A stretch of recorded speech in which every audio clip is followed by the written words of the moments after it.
20 अक्टूबर को दिवाली मनाएं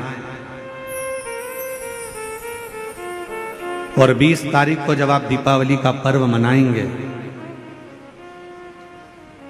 हमारे यहाँ भी दीपावली कुबेरेश्वर धाम पर 20 तारीख की है, खजाना रहता है, ऐसा ही क्रम दीपावली पर्व का रहता है। तो 20 तारीख को जब आप दीपावली मनाएं तो इस वर्ष सबको कहूंगा, जितने भी आस्था चैनल पर कथा सुन रहे हैं, जितने फेसबुक यूट्यूब पर कथा श्रवण कर रहे हैं, यदि आपकी जिंदगी में 4 दिन दुकान चल रही है, 4 दिन बंद पड़ी है, व्यापार थोड़े दिन चलता है, थोड़े दिन बंद हो जाता है, आपके विद्रोही, आपके दुश्मन आप पर कहीं ना कहीं से इधर से उधर से वार कर रहे हैं, या आपका लक्ष्य आपको प्राप्त नहीं हो रहा, कोई बहुत मेहनत करता है तो भी लक्ष्य नहीं मिल पा रहा, जहां तक आपको पहुंचना है वहां तक यदि आप नहीं पहुंच पा रहे हैं, तो इस दीपावली पर जब आप 20 तारीख को दीपावली का पर्व मनाएं, तो 20 तारीख को दीपावली के पर्व के दिन शंकर भगवान को स्पर्श कराकर एक बेलपत्र लेकर जरूर अपने घर पर आए और जहां पूजन कर रहे हैं उस बेलपत्र को एक प्लेट में अवश्य रखें, उस पर हल्दी और कुंकू उस पर अवश्य चढ़ाएं। एक चावल का दाना लाल कर, एक चावल का दाना पीला कर उस बेलपत्र पर अवश्य चढ़ाएं और उस बेलपत्र को अपने पास में 1 वर्ष तक संभाल कर रखना। फिर अगले साल आप और हमें बताना कि उस बेलपत्र ने आपको मंजिल तक पहुंचाया कि नहीं पहुंचाया, आपको लक्ष्य प्रदान कराया कि नहीं।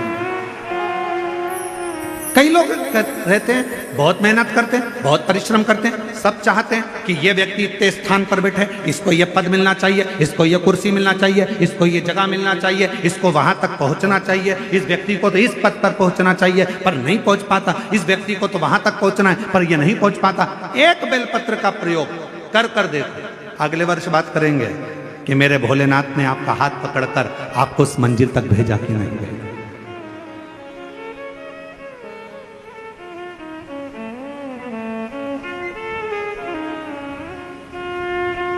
कई व्यापारी, कई किसान कह देते हैं, अरे गुरुजी हमारी फसल पिट गई, अब की बार हमारी जो पिक थी वो पूरी की पूरी पिट गई, हमारा पानी ने बेकार कर दिया, हमारा इसने बेकार कर दिया, हमारा उसने बेकार कर दिया। बेचारा किसान कर्जे में होता चले जाता है, तकलीफ में होता चले जाता है। हम उनसे भी कहेंगे एक बार प्रयोग कर देखिए, एक बेलपत्री का दीपावली की रात्रि को, और अब की बार दीपावली का पर्व 20 अक्टूबर को जो मनाया जा रहा है, 20 अक्टूबर दीपावली पर्व के दिन एक बार प्रयोग कर देखिए कि वो बेलपत्र शिव जी को लगाया हुआ। क्यों? क्योंकि भगवान शंकर ने माता लक्ष्मी को जब भगवान विष्णु को दिया था, क्योंकि माता लक्ष्मी की माँ ख्याति देवी तो लक्ष्मी जी का विवाह शिव जी से करना चाहती थी, पर शंकर जी ने मना कर दिया था कि मैं विवाह नहीं करूंगा, इनको तो नारायण को दे दो। तो लक्ष्मी जी को भगवान शंकर ने जब यहाँ आया तब माता लक्ष्मी ने वर दिया, भगवान शंकर से प्रार्थना करी, आप मुझे आज्ञा करो। शंकर भगवान ने कहा, जिस दिन तुम पृथ्वी पर भ्रमण करने के लिए आओ और जिस स्थान पर बेलपत्र विराजमान हो उस स्थान पर तुम सदा विराजमान हो जाओ, वहां से फिर अविरल बोल बम का नारा है। इतना धीमा बोलोगे तो शिरडी वालों कल्याण तुम्हारा। अच्छे से बोलो जरा, बोल बम का नारा है, हार हार महादेव शिव तत्व की प्राप्ति।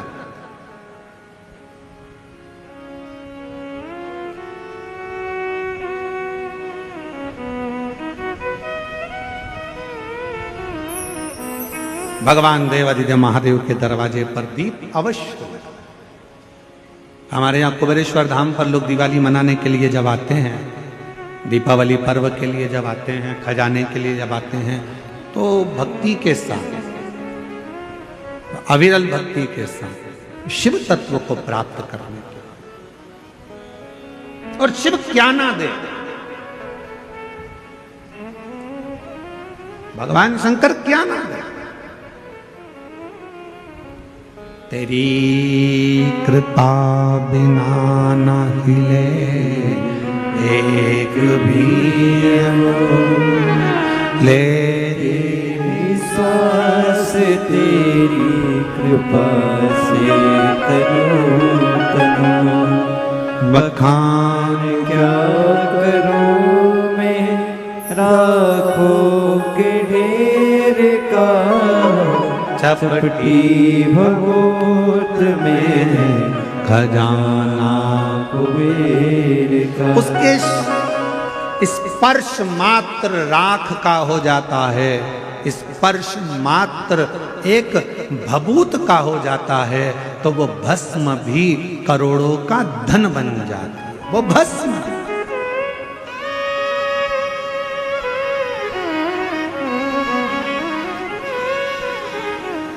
इसलिए शिव महापुराण की कथा कहती है, एक लोटा जल सारी समस्या का हल।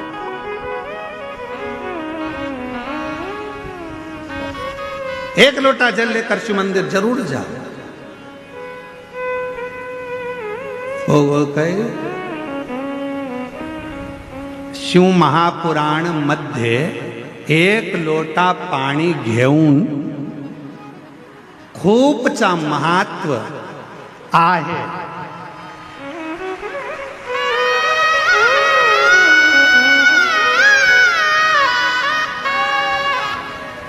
शिव महापुराण में एक लोटे जल का बड़ा महत्व बताया है, बड़ा महत्व।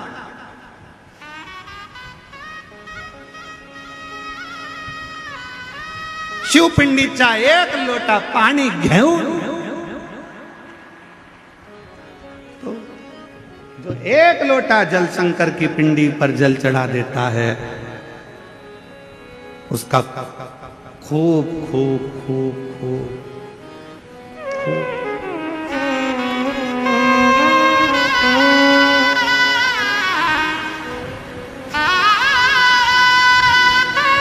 और तेरी कृपा का क्या है भरोसा, कब किस पर हो जाए। जरा सी हम पर कर दो, जरा सी हम पर कर दो। तेरी कृपा का क्या है भरोसा, कब किस पर हो जाए। जरा सी हम पर कर दो, जरा सी पर कर दो। जिस पर ही हो गई तेरी कृपा करुणा, वो भव पार हुआ, भव पार हुआ। पापी हो चाहे जितना, उसका भी बाबा उद्धार हुआ, उद्धार हुआ। गिद्ध अजामिल गणिका जैसे तेरे मन को भाए। जरा सी हम पर कर दो, जरा सी हम पर कर दो। तेरी कृपा का क्या है भरोसा, कब किस पर हो जाए। जरा सी हम पर कर दो, जरा पर कर दो। तेरी कृपा का क्या है भरोसा, कब किस पर हो जाए। जरा सी हम पर कर। ये उसकी उदारता है, ये उसकी करुणा है, ये उसकी कृपा है, ये उसकी दया है। आप दिल से उसको पुकारो, वो दिल से झोली भरता है। आप दिल से पुकारो, दिल से कहो उसको, दिल से विनय करो उसको, दिल से निवेदन करो उसको, वो सुनेगा, आएगा, देगा, झोली भरेगा, चाहे। मरने वाले व्यक्ति के मुख में कौन सी पवित्र नदी का जल दिया जाता है? जम के बोलो जरा। गंगा का जल। तुरंत जाओ जल्दी से गंगा का जल इसके मुख में डाल दो। कभी किसी ने पूछा अपने पूर्वजों से, अपने बुजुर्गों से कि मरने वाले के मुख में गंगा जल क्यों दिया जाता है? कभी किसी पवित्र व्यक्ति से पूछा कि मरने वाला व्यक्ति का जब उसको जब शमशान ले जाया जाता है तो उसके शरीर को गंगा जल डालकर पानी से नहलाया जाता है, साफ करा जाता है? कभी किसी ने अपने बुजुर्गों से पूछा कि मरने वाले के मुख में गंगा जल क्यों देते हैं? मरने वाले के मुख में गंगा जल क्यों दिया जाता है? मरने वाले के ऊपर गंगा जल का प्रोक्षण क्यों करा जाता है? गंगा जल क्यों छीटा जाता है? उसका एक कारण है, रुद्रदेव ने जिस भैंसे पर यमराज बैठते हैं वो पौंड्रक भैंसा, रुद्रदेव ने उस भैंसे को कहा था, अगर किसी के शरीर पर शिव का चढ़ा हुआ जल हो या मुख में शंकर का जल हो तो उसको तू यम की कैद मत देना। गंगा जल कहाँ चढ़ा है? शंकर की जटा पर।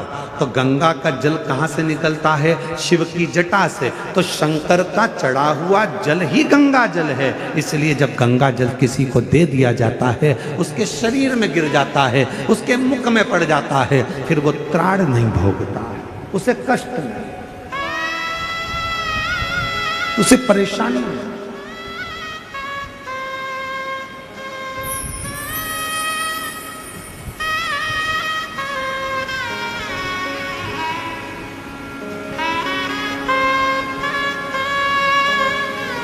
महाराज,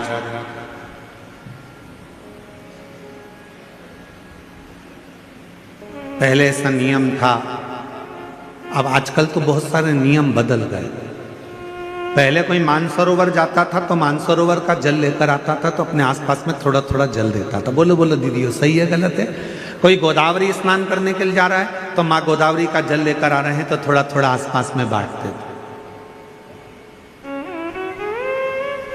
कोई हरिद्वार गया, गंगा जी का जल भरकर लाया तो गंगा जी का जल आसपास में बांटते थे। पहले ऐसा नियम था। अब बीच में लोगों ने ये नियम बंद कर कर गिफ्ट बांटना चालू कर दिया। हम केदारनाथ जी गए थे, तुम्हारे लिए गिफ्ट लेकर आए। हम हरिद्वार गए थे, तुम्हारे लिए गिफ्ट लेकर आए। हम शिरडी गए थे, तुम्हारे लिए गिफ्ट लेकर आए।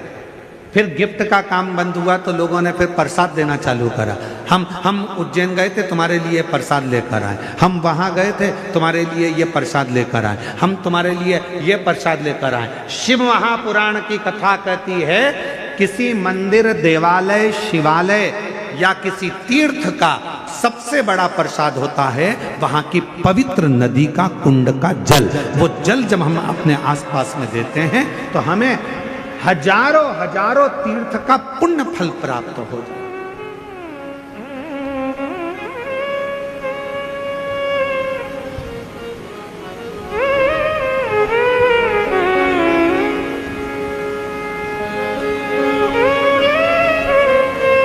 उस तीर्थ का जो जल है वो सबसे ज्यादा पवित्र। कहां गए थे भैया? हरिद्वार गए थे। क्या लेकर आए? प्रसाद नहीं लाए। फिर कहाँ गए थे भैया? बद्रीनाथ गए थे।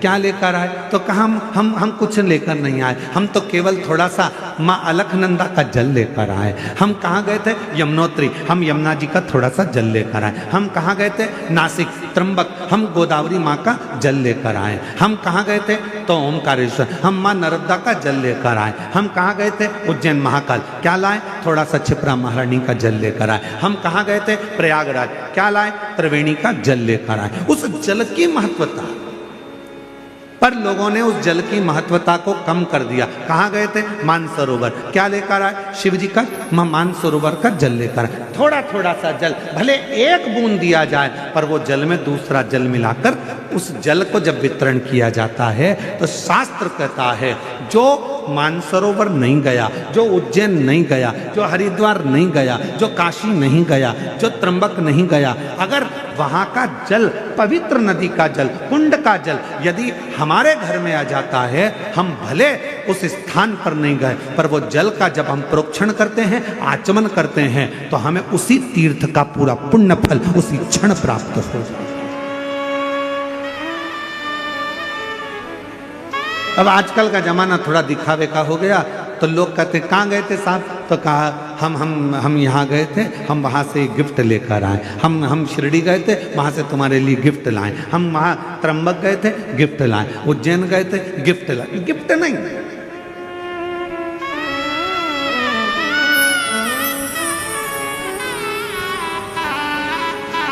अभी कथा में हमने कहा था जलगांव की कथा में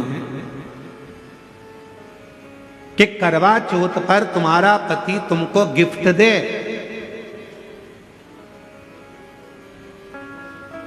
पर तुम अपने पति को कसम खिलवाना। बोला था कि नहीं बोला था? अरे जम के तो बोलो।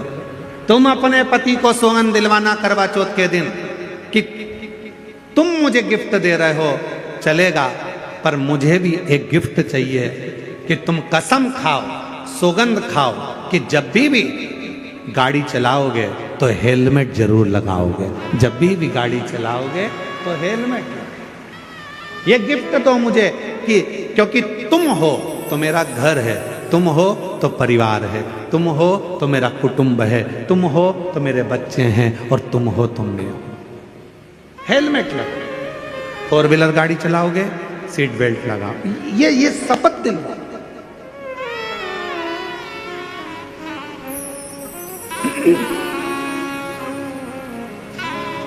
और मैंने तेरे ही भरोसे बाबा, तेरे ही भरोसे हवा बिच उड़ती जावांगी बाबा, डोर हथो छड़ी ना में कटी जावांगी। भोले मैं तेरी पतंग, शंभो मैं तेरी पतंग, हवा बिच उड़ती जावांगी बाबा, डोर हथो छड़ी ना में कटी जावांगी। भोले मैं तेरी पतंग, शंभो मैं तेरी पतंग। सबसे बड़ा गिफ्ट है, सबसे बड़ा दान है तीर्थ का जल जो तुम लेकर आए हो, वो तीर्थ के जल को सबको दे।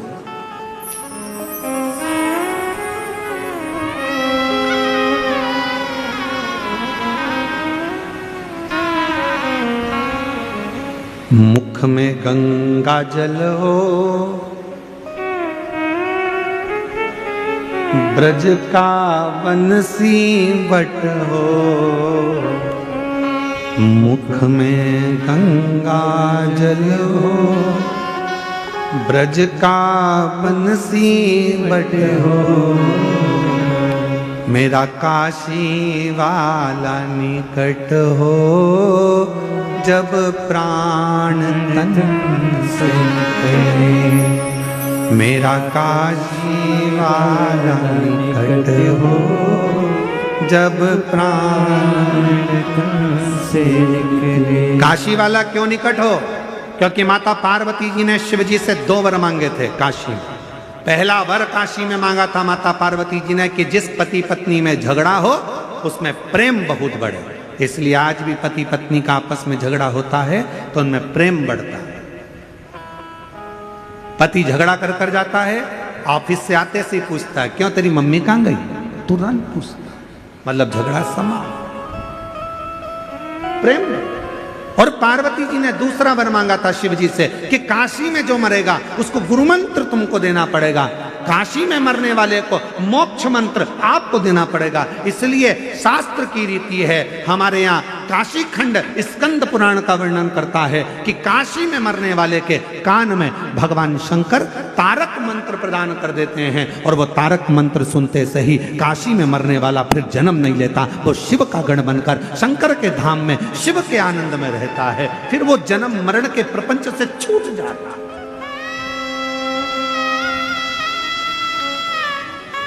फिर वो जन्म मरण के प्रपंच से मुक्त हो गए, मुक्त।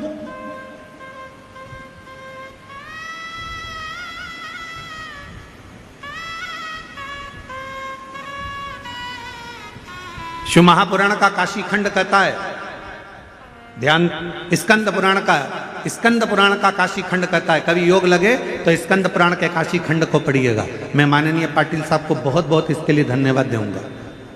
माननीय नामदास राधा कृष्ण विखे पाटिल जी को, डॉक्टर सुजय विखे पाटिल जी को मैं इस चीज के लिए धन्यवाद दूंगा कि काशी खंड में स्कंद पुराण के काशी खंड में लिखा है, जो कार्तिक के महीने में भगवान शंकर की अविरल भक्ति करता है, जो कार्तिक के महीने में शिव महापुराण की कथा यदि एक बार भी श्रवण कर लेता है, उसको सहस्त्र अश्वमेध यज्ञ का फल तुरंत प्राप्त हो जाता है। मैं पाटिल परिवार को धन्यवाद इसलिए दूंगा कि उन्होंने कार्तिक महीने में ये शिव महापुराण की कथा शिरडी के इस क्षेत्र में कराकर संपूर्ण शिरडी वासियों को अश्वमेध यज्ञ, एक अश्वमेध यज्ञ नहीं, सहस्त्रों हजारों लाखों अश्वमेध यज्ञ का फल केवल कार्तिक महीने में ये 5 दिन के शिव महापुराण कराकर उन्होंने सबको प्रदान कर दिया। सब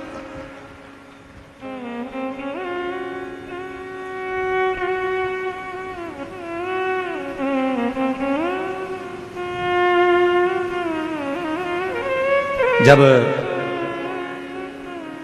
डॉक्टर सुजय विखे पाटिल जी कथा लेने के लिए सीहोर आए थे तो उस समय पर बता रहे थे, उनको 2-3 तारीख बताई गई, पर उन्होंने जो तारीख चुनी वो कार्तिक के महीने की चुनी।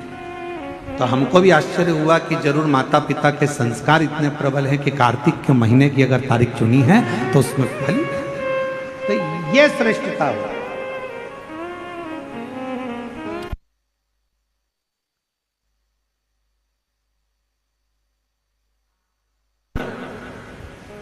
तो हमने जब डॉक्टर सुजय विखे पाटिल जी जब कथा लेकर चले गए तो हमने बाद में आशीष को कहा, हमने कहा जरूर सुजय विखे पाटिल जी ने स्कंद पुराण पढ़ के रखी होगी तो उनको काशी खंड याद होगा कि कार्तिक महीने में कथा सुनने से हजारों यज्ञ का फल प्राप्त होगा। हमने कहा जरूर उनको ये बात का ज्ञान होगा कि कार्तिक महीने में एक कथा भी यदि कोई दिल से श्रवण कर लेता है, शिव नाम ले लेता है, शंकर का स्मरण कर लेता है, शिव नाम की स्तुति कर लेता है, शंकर का अविरल भक्ति को धारण कर लेता है। शिव महापुराण की कथा कहती है, भगवान शंकर का चरित्र कहता है, आप और हम तो अपने घर पर दिवाली मनाते हैं, 33 कोटि देवी देवता काशी के घाट पर, गंगा के घाट पर दीपावली मनाते हैं। काशी के घाट पर दीपावली का पर्व मनाया जाता है।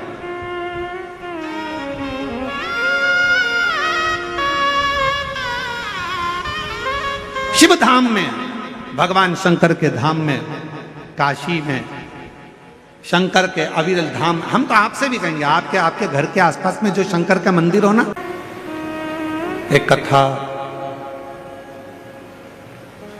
शिव महापुराण की बड़ी सुंदर है। माता पार्वती जी अपना घर छोड़कर अपनी सहेलियों के साथ में, सखियों के साथ में एक पर्वत की कंदरा में, गुफा में प्रवेश कर,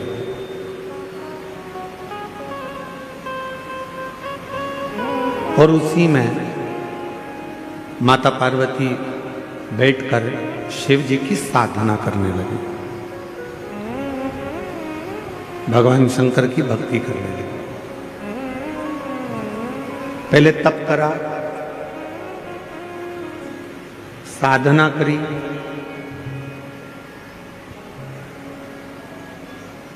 ध्यान लगाया। जब ये सब कुछ कर लिया, फिर माता पार्वती जी ने बेल के पान को, बेल के पत्र को, बेलपत्र को खाना प्रारंभ किया। फिर माता पार्वती जी ने बेल का पान, बेल का पत्ता खाना प्रारंभ किया।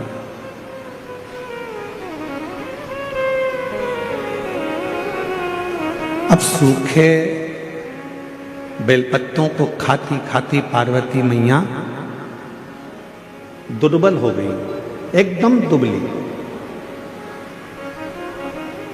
एकदम दुर्बल। पानी भी नहीं पीती, भोजन भी नहीं करती, कोई फल भी नहीं खाती, केवल बेलपत्र को, केवल बेल के पान को, बेल के पत्ते को, बेलपत्र को ही खा रही।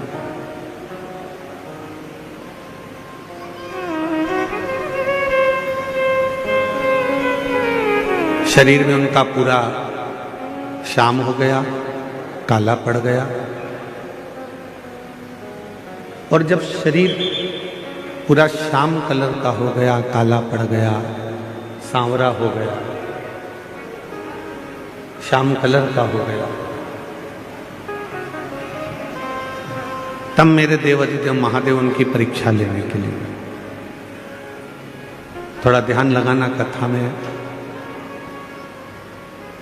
और शिवजी उनकी परीक्षा लेने के लिए गए और भगवान शंकर ने जाकर कहा, पार्वती तुम शिव की आराधना कर रही हो, भगवान शंकर की साधना कर रही हो, शिव को भज रही हो, पर देवाधिदेव महादेव तो कितने सुंदर हैं।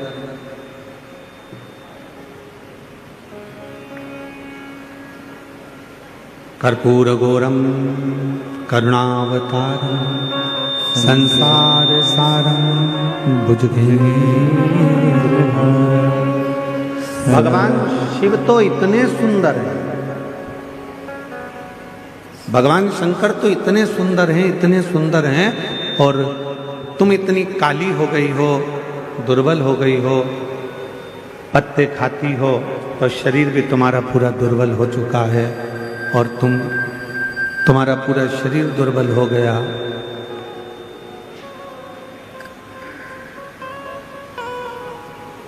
और तुम्हारा शरीर पूरा दुर्बल हो गया, शरीर काला भी हो गया, दुर्बल भी हो गया। अब ये बताओ कि शिवजी तुमसे शादी करें तो करें कैसे? भगवान देवाधिदेव महादेव तुमको ब्याहें तो ब्याहें कैसे? कहाँ वो इतने गोरे और कहाँ तुम इतनी काली?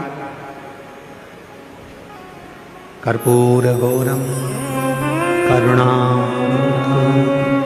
संसार सारम भुजगेन्द्र सदा संतं हृदयारविन्दे भवं भवानी सहितं। अब शिवजी तो इतने गोरे हैं, भगवान शंकर तो इतने गोरे हैं, और पार्वती तुम काली हो, कृष्ण वर्ण हो गया तुम्हारा, दुर्बल हो गई तुम, इतनी दुर्बल हो गई तुम, कैसे शिवजी तुमसे ब्याहेंगे?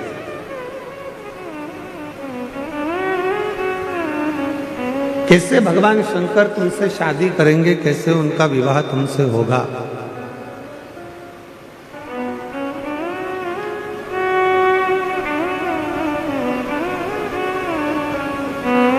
पार्वती जी ने हाथ जोड़े, जो देवाधिदेव महादेव आए थे रूप बदल कर, स्वरूप बदल कर, पार्वती जी ने उनके हाथ जोड़े, और हाथ जोड़कर माता पार्वती जी बोली कि प्रभु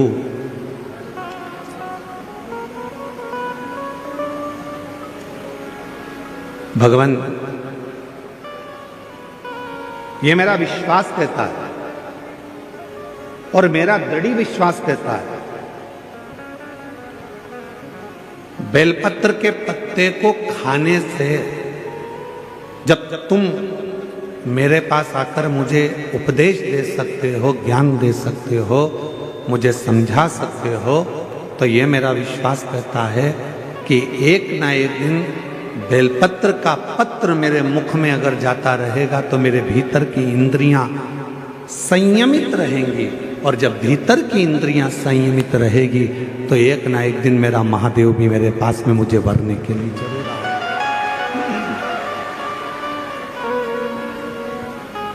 मुझे मेरा शंकर, मुझे मेरा महादेव, मुझे मेरा भोले बाबा मुझे वरने के लिए जरूर आएगा।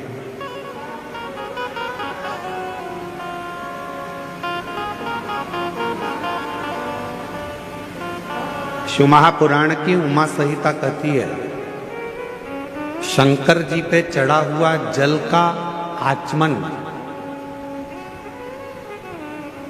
शिव जी पे चढ़े हुए जल का प्रोक्षण,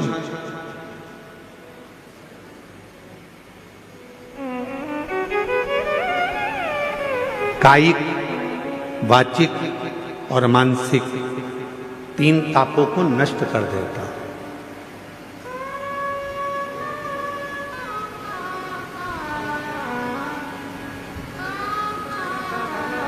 3 तापों को मिटा देता है, चाहे वो कायिक हो, चाहे वो वाचिक हो, चाहे वो मानसिक।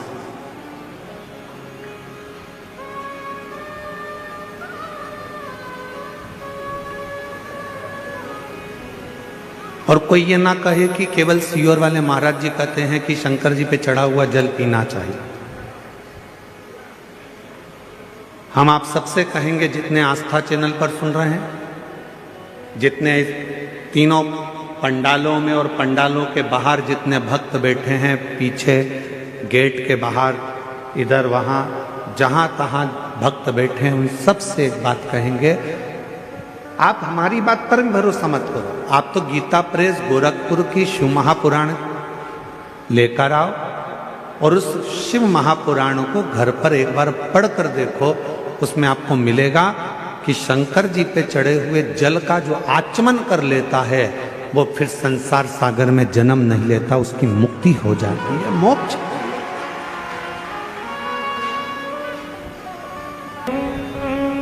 तुमरुका जी ने तो चंचुला देवी को कहा था कि चंचुला, शिव महापुराण की जो कथा है, शिव महापुराण की जो कथा है, ये कथा भी शिव को चढ़ा हुआ जल है, भगवान शंकर को समर्पित किया हुआ जल है। बाहर का रिटर्न आ रहा है पूरा चौंगों का।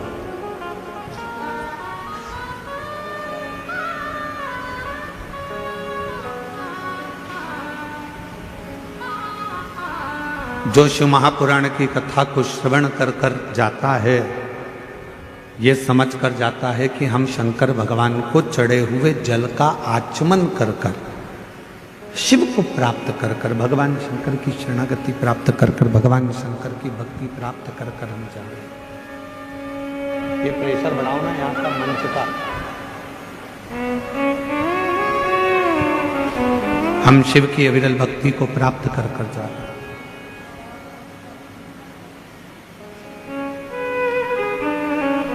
शिव कथा कह रही है, भगवान शंकर का पवित्र चरित्र कह रहा है कि शिव के चढ़े हुए जल का वर्णन स्वयं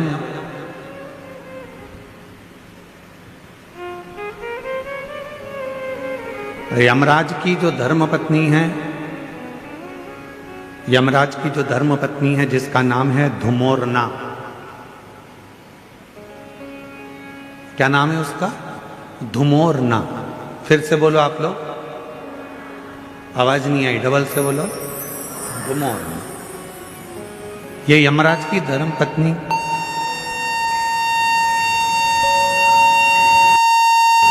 ये यमराज की धर्मपत्नी धुमोरना, धुमोरना।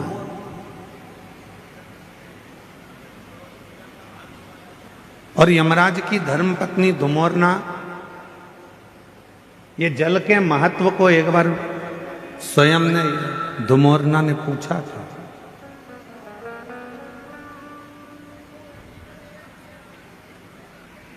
जल के महत्व को धुमोरना ने एक बार पूछा था। शिव महापुराण की कथा कहती है कि एक बार धुमोरना ने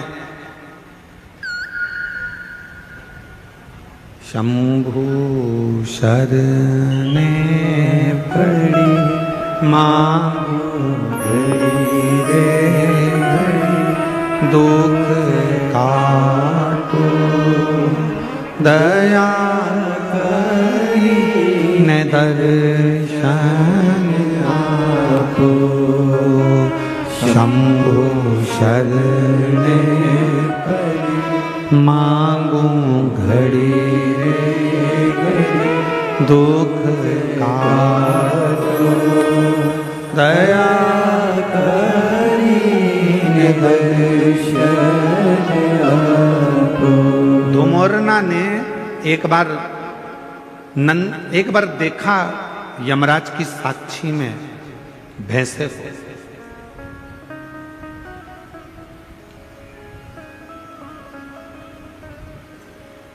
धुमोरना ने देखा कि यमराज का जो भैंसा है यमराज जिस पर बैठते हैं, भैंसा, क्या नाम है उस भैंसे का जिस पे यमराज बैठते हैं? जम के बोलो जरा। यमराज जिस भैंसे पर बैठते हैं, जिस पाड़े पर यमराज बैठते हैं, जिस भैंसे पर यमराज बैठते हैं, उसका नाम क्या है? उसका नाम है पौंड्रक। क्या नाम है?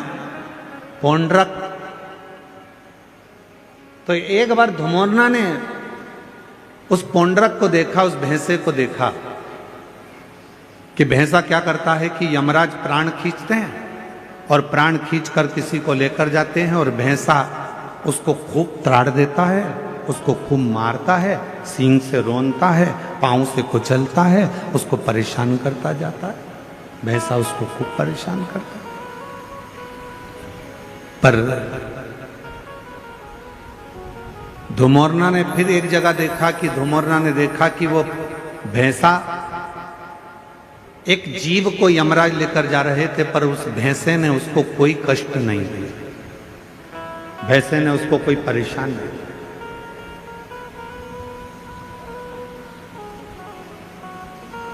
अब किसी को तो भैंसा मारता था और किसी को नहीं मारता था, किसी को कष्ट देता था, किसी को नहीं देता था।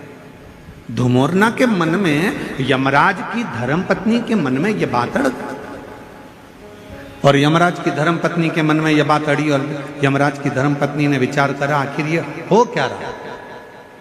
जब यम की आज्ञा है कि कष्ट देना है तो देना चाहिए, फिर ये भैंसा किसी को कष्ट देता है, किसी को नहीं देता है, किसी को अच्छा रखता है, किसी को बुरा रखता है, आखिर ऐसा हो क्यों रहा।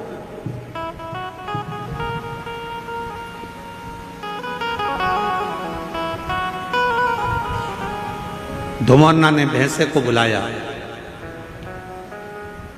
और भैंसे को बुलाकर धुमोरना ने कहा, क्यों रे पौंड्रक, ये बता कि किसी किसी को यमराज जब खींच कर लेकर जाते हैं, प्राण जब छूटते हैं, तो किसी को तो तू बहुत कष्ट देता है, किसी को तो तू खूब मारता है, कष्ट देता है, परेशान करता है, उसको खूब खूब रोनता है, पाँव से भी रोनता है, सींगों से भी रोनता है, किसी किसी को तो बहुत कष्ट देता है। धुमोरना बोली कि पौंड्रक, भैंसे, और किसी किसी को तू मारता ही नहीं है, कष्ट भी नहीं देता, आखिर ऐसा क्यों, किस लिए? तो भैंसे ने कहा धुमोरना से, माताजी, जब भगवान देवाधिदेव महादेव का रुद्र अवतार हुआ,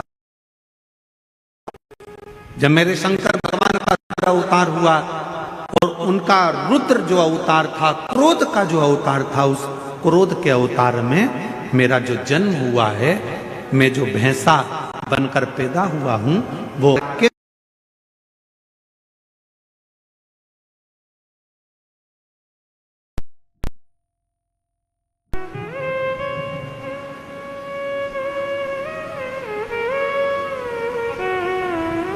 और मेरा जन्म हुआ रुद्र की जंघा से। जब मेरा जन्म हो गया रुद्र की जंघा से, तो मैं समझ नहीं पाया कि मैं कहां जाऊंगा। तब देवाधिदेव महादेव ने कृपा कर कर मुझे यमराज को दे दिया और मैं यमराज का सेवक बन गया। यमराज ने कहा कि तुम यदि मेरे पास में रहोगे तो मेरी आज्ञा का पालन करना पड़ेगा। तो देवाधिदेव महादेव जी ने कहा कि यमराज को मैंने तुम्हें दिया है तो तुम्हें इसकी आज्ञा का पालन करना है, तुम आज्ञा का पालन करो। और यमराज की आज्ञा का पालन धुमोरना से भैंसा कहता है कि मैं करने लगा। पर शिवजी ने मुझे कहा कि ए पौंड्रक, एक बात सुन, तू यमराज का भैंसा जरूर बनेगा, तू यमराज के पास जरूर रहेगा, पर एक काम करना, तुझे मैंने जन्म दिया है, मेरी जंघा से तू उत्पन्न हुआ है। रुद्र कहते हैं यदि कोई संसार का मनुष्य, पशु, पक्षी, जानवर, जलचर हलचल, कोई मानव उसके शरीर में अगर शिवलिंग पर चढ़ा हुआ जल, शंकर का चढ़ा हुआ जल यदि उसके शरीर पर कहीं लगा हो या उसके मुख में शंकर का चढ़ा हुआ जल पड़ा हो तो उसे तो त्राण मत देना, उसे कष्ट मत देना, उसको सीधे मार्ग से लेकर, उसको तू त्राण मत देना, उसको तू कष्ट मत देना, उसको तू सीधे मार्ग से लेकर,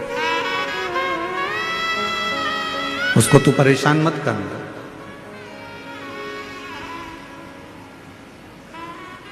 पौंड्रक भैंसे ने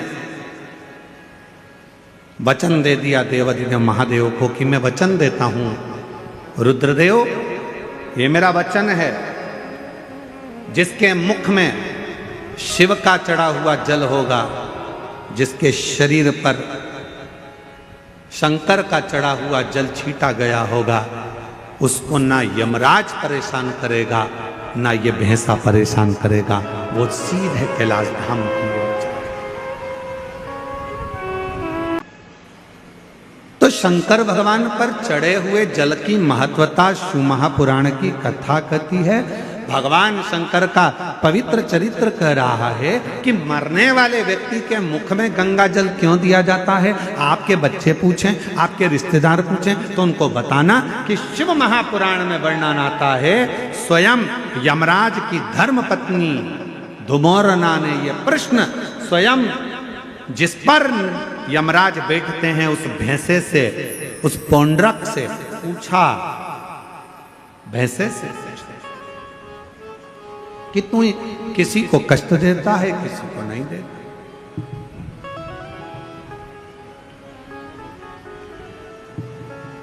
किसी को तो तू अच्छे से लेकर जाता है और किसी को रुला रुला कर लेकर जाता है। बात क्या?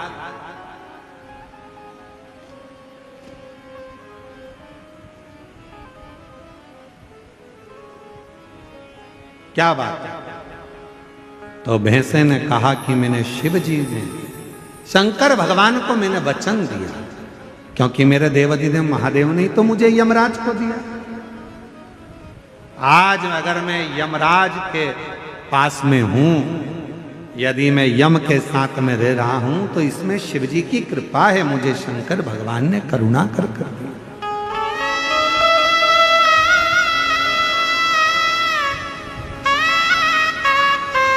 ये शिव की उदारता से मुझे मिला। इसलिए हमारे सनातन धर्म में आज भी नियम है, ये गंगा का जो जल है वो भगवान शंकर का चढ़ा हुआ जल है, शिव के ऊपर से चढ़कर नीचे आ। कई लोग हमारा बहुत विरोध जब करते हैं तो विरोध में कह देते हैं कि शिव जी पे चढ़ा हुआ जल मत पियो। सीहोर वाले महाराज ने बताया पियो, और ये कहता है मत पियो। तो जो तुमसे कहे कि शंकर पर चढ़ा हुआ जल नहीं पीना चाहिए, तो उनको कहना कि फिर तो मरते समय तू गंगा जल भी मत पीना, क्योंकि वो भी तो शंकर जी पे चढ़ा हुआ है। शिव जी के शीश पर आया तब तो नीचे आया। शिव महापुराण की कथा कहती है कि धुमोरना से, यमराज जी की धर्म पत्नी से स्वयं भैंसा कह रहा है, वो पौंड्रक भैंसा कह रहा है कि शिव की कृपा, शंकर की।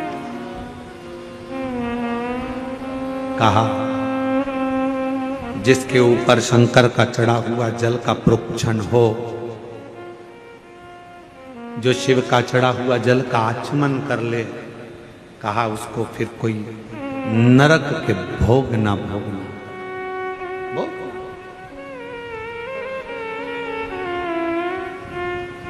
मुख में गंगा जल हो, ब्रज का बंसी बट हो। मुख में गंगा जल हो, ब्रज का बंसी बट हो। मेरा काशी वाला निकट हो, जब प्राण तन से निकले।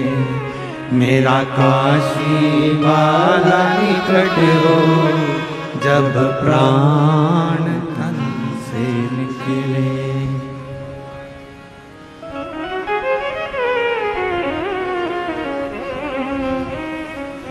हे भोलेनाथ, हे भोलेनाथ, इतना तो करना भोले, जब प्राण तन से निकले, इतना तो करना भोले, जब प्राण तन से निकले। बाबा इतनी कृपा करना। हम हो सकता है प्राण छूटते समय हम काशी ना हो,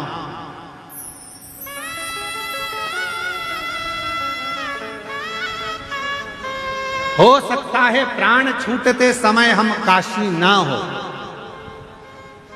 पर यदि हमने शंकर भगवान आपको एक लोटा जल चढ़ाया है तो इतनी कृपा जरूर करना, हम भले काशी में ना हो पर काशी वाला हमारे करीब में जरूर हो। ऐसी ऐसी काशी वाला।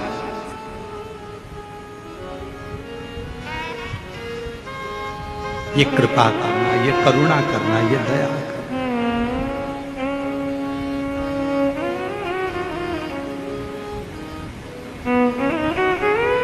यमराज की जो धर्मपत्नी है ना,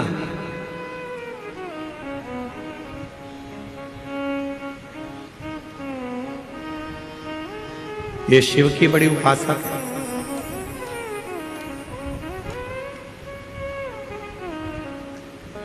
ध्रुमोर्ना दक्ष प्रजापति की बेटी है। शंकर भगवान की धर्म पत्नी भी, माता सती भी दक्ष प्रजापति की बेटी है। कामदेव की धर्म पत्नी रति भी दक्ष प्रजापति की बेटी है। यमराज की धर्म पत्नी वो भी धुमोरना भी दक्ष प्रजापति की बेटी। महाराज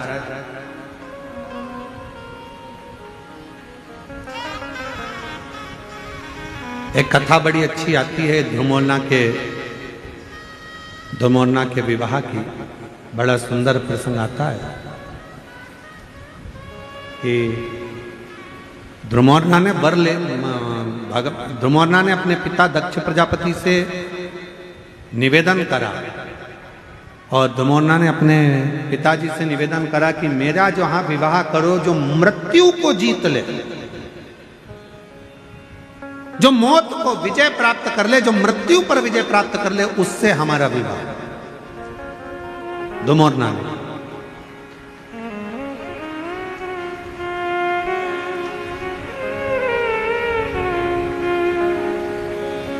अपने पिताजी से कह रही है ध्रुमोरना, दक्ष प्रजापति से कह रही है ध्रुमोरना, कैसी कृपा करिए, हमारा विवाह वहां हो जो मृत्यु पर विजय प्राप्त कर ले।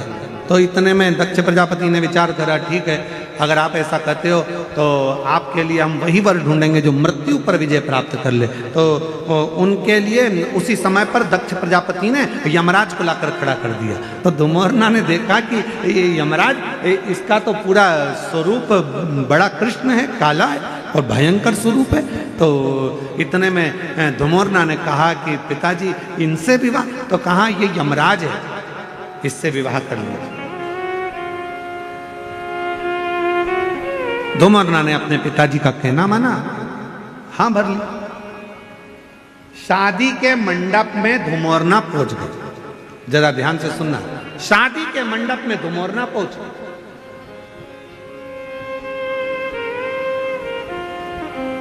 और शादी के मंडप में जैसे ध्रुमोरना पहुंची, यमराज बाजू में पास में आकर बैठा, और यमराज से ध्रुमोरना ने मुस्कुराकर कहा कि आज मुझे बड़ी प्रसन्नता हो रही है कि मुझे जो पति मिला है वो मृत्यु पर विजय प्राप्त करने वाला है, मृत्यु पर विजय। इतने में तुरंत यमराज ने कहा, ध्रुमोरना तुम्हें गलतफहमी हो रही है, मैं मृत्यु पर विजय प्राप्त नहीं करता हूं, मैं व्यक्ति को मृत्यु देता हूं। इतने में तो ध्रुमोरना उठकर खड़ी हो गई, और ध्रुमोरना ने विचार करा कि मेरा विवाह उसके साथ हो रहा है जो मृत्यु प्रदान करता है, और मैंने तो अपने पिताजी से कहा था कि जो मृत्यु पर विजय प्राप्त करे मेरा विवाह उससे होना चाहिए। इतने में तुरंत यमराज ने कहा कि मृत्यु पर मैं विजय प्राप्त नहीं कर सकता, पर धुमोरना मृत्यु पर तो केवल एक है जो विजय प्राप्त कर सकते हैं, पर उनका विवाह माता सती के साथ, तुम्हारी बहन के साथ हो चुका है, और वो देव अधिदेव महादेव हैं जो मृत्यु पर विजय प्राप्त कर ले।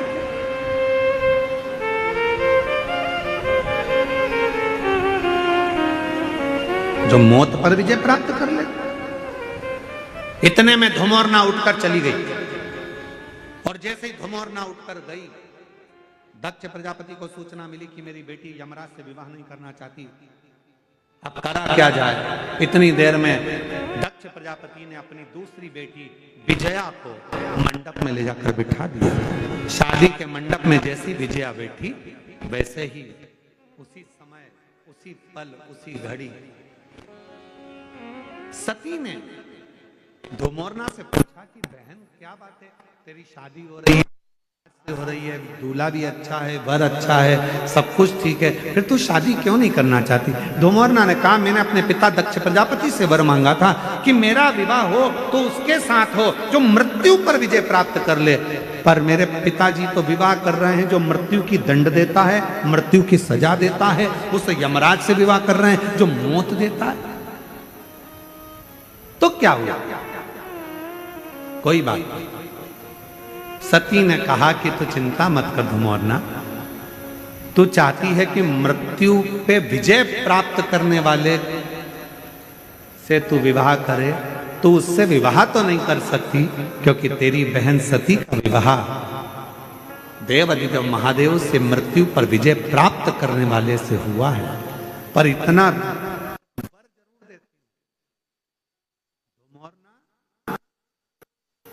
तेरा पति मृत्यु लोक में जाकर जिस व्यक्ति के प्राण को लेकर जाएगा यमलोक में, उस समय पर जिसके प्राण छूट रहे होंगे उसके मुख से यदि शिव का नाम निकल गया तो धुमोरना उसी क्षण तुझे शंकर का दर्शन हर पल हर घड़ी होता है, हर पल। और उसका वर क्या प्राप्त होगा, उसका फल क्या प्राप्त होगा। शिव महापुराण की कथा कहती है श्री शिवाय नमस्तुभ्यम, ओम नमः शिवाय, ओम ओम नमः शिवाय, ओम नमः श्री शिवाय नमस्तुभ्यम बोलने वाला, ओम नमः शिवाय बोलने वाला, हर हर महादेव बोलने वाला, बोल बम का नारा है, बाबा है सहारा है, ऐसे उच्चारण करने वाला, शिव तत्व को गुंजायमान करने वाला, शंकर के नाम को लेने वाला जब अपने प्राणों को छोड़ता है और उसके मुख से यदि भूलवश भी शिव का नाम निकल जाता है तो धुमोरना शिव जी का दर्शन करती है और यमराज से प्रार्थना करती है, आप इस जीव को जब लेकर आओ तो नरक लेकर मत जाना, इसको बैकुंठ छोड़कर आना, वहां देवता इंतजार कर,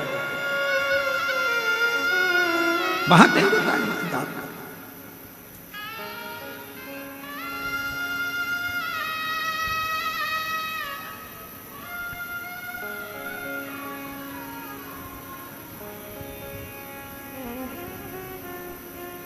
इसलिए आप लोगों से निवेदन है, ऐसी सुभाना आए ना ऐसी ऐसी सुभाना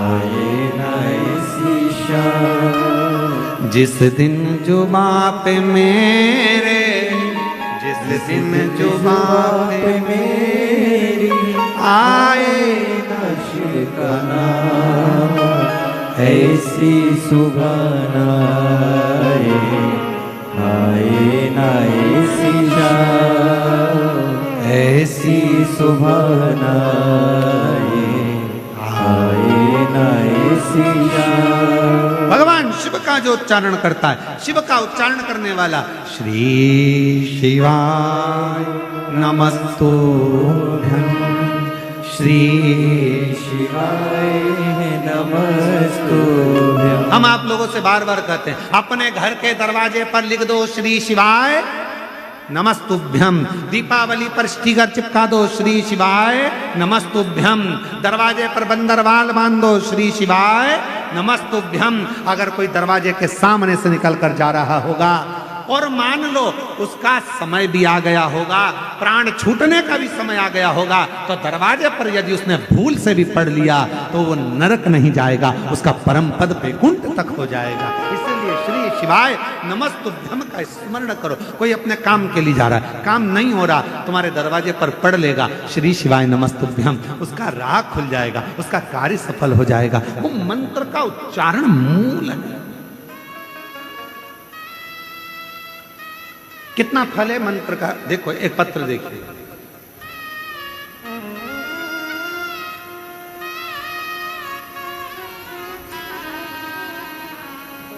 बनीता प्रताप सिंह परदेशी,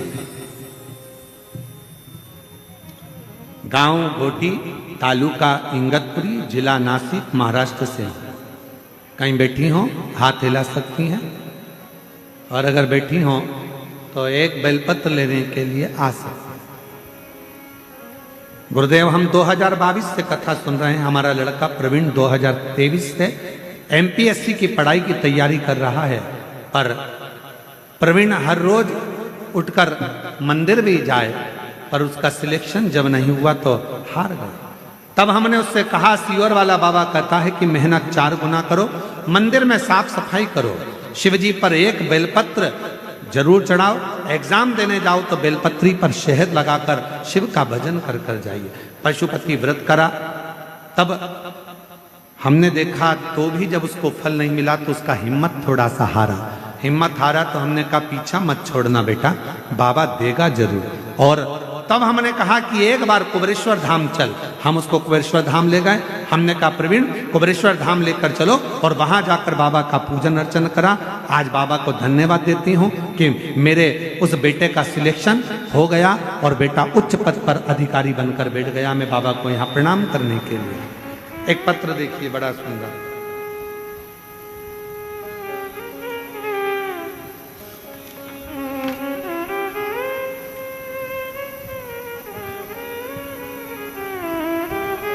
मेरा नाम सो कल्पना सूर्यभान चित्ते, महाराष्ट्र के अहिल्या नगर से ही हूं। और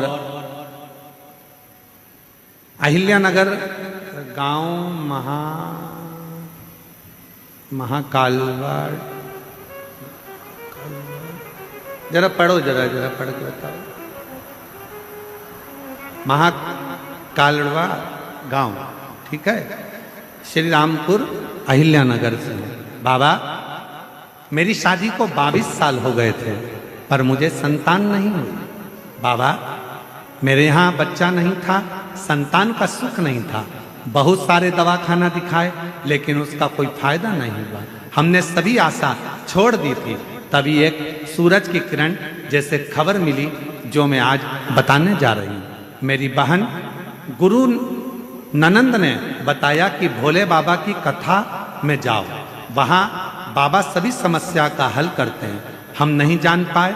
तब उसने कहा सियोर वाला महाराज कथा करता है, उसके पंडाल में बैठकर यदि कथा सुने, उसकी मिट्टी को पेट पर लगाए तो गर्भ जरूर ठहरता है। हमने विश्वास नहीं करा।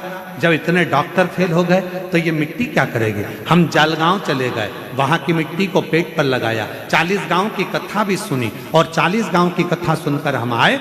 पशुपति व्रत करा, सफेद आंकड़े की जड़ का प्रयोग करा। आज बाबा की कृपा से 23 साल के बाद बाबा ने मेरी गोदी भर दी। मेरे यहाँ 23 साल के बाद औलाद हो गई। मैं बाबा को प्रणाम करने के लिए, कहीं बैठी हो तो हाथ हिला सकती हैं। मेरा नाम सो कल्पना सूर्यभान चित्ते, जिला अहिल्यानगर, तहसील श्री रामपुर, गांव का नाम डेस डेस डेस, महाराष्ट्र। ठीक है, कहीं बैठी हो तो आ सकती हैं। एक बेलपत्र। अगला पत्र देखो,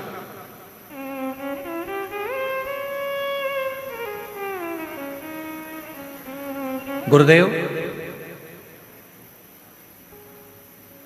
मैं महाराष्ट्र के संगम नगर से रहने वाली हूँ। बहुत दुखी रहती थी गुरुदेव। मेरे बड़े बेटे के यहाँ 12 साल हो गए थे और 12 साल हो गए पर उसके यहाँ कोई संतान की प्राप्ति नहीं हो रही थी।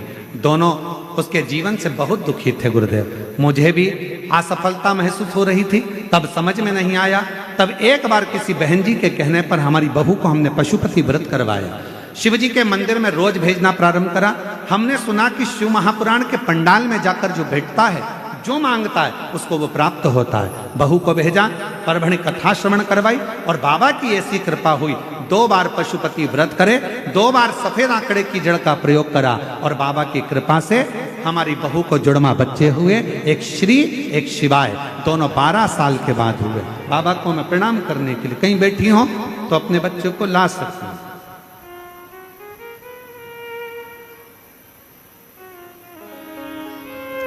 गुरुजी, मेरा नाम कल्याणी बलवीर सिंह जनवीर है। हम गांव सोनई तालुका नेवासा जिला अहिल्यानगर की रहने वाली हूँ। 1 लोटे जल का मैं क्या वर्णन करूं गुरुदेव। मेरा बेटा सुयश 4 साल का हो गया पर डॉक्टर कहते थे ये बोलेगा नहीं, उसकी वाणी नहीं थी, बोल नहीं पाता था गुरुदेव, उसके मुख से शब्द नहीं निकलता था। हमने सारे डॉक्टरों का इलाज करवाया पर उसकी आवाज नहीं आई। बड़े परेशान हो गए। तब हम 7 नवंबर 2024 को सीहोर गए और वहां जाकर हमने कंकर शंकर की पूजन करी और एक रुद्राक्ष लेकर आए। रुद्राक्ष को तांबे के लोटे में गलाकर शिवजी को जल चढ़ाना प्रारंभ किया। उस जल का आचमन मेरे बेटे को कराती। अब मेरा बेटा स्कूल भी जाता है और बोलना भी प्रारंभ कर दिया। मैं बाबा को यहाँ प्रणाम करने के लिए, कहीं बैठे हो तो आ सकते हैं। और तेरी कृपा का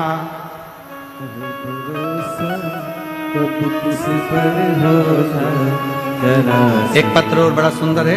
कविता पाटिल शिरडी से हैं।